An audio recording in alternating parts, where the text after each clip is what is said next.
Take a trip with me within this Carrollton City Limits flashback flick to the year of 1991 in Carrollton Farmers Branch Independent School District at Charles Blalack Middle School. It's 4 o'clock and into a long day at Blalack Junior High School in Carrollton, but students say last Friday was unforgettable. I don't think you should go on the intercom and say stuff like your president has been assassinated. That's not something you go on the intercom and say to a bunch of students and expect them to forget about it. But that's exactly what happened at Blalack. They want to do that. They could have said, this is a project, what would y'all do if our president was assassinated? They didn't have to say, he has been assassinated. No, I don't think they should have ever have done it. One student's reaction to hearing President Bush had been killed over her school's PA system. Then she learned the truth.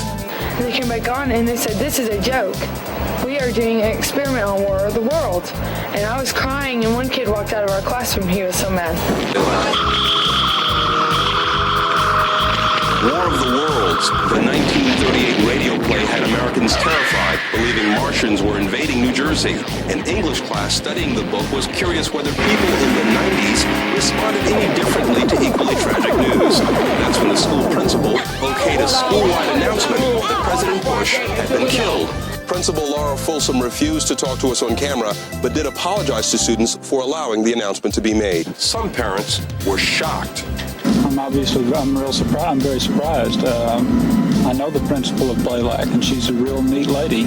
I can't imagine that happening. Despite the mistake, parents defend the principal. It was perhaps an error in judgment, but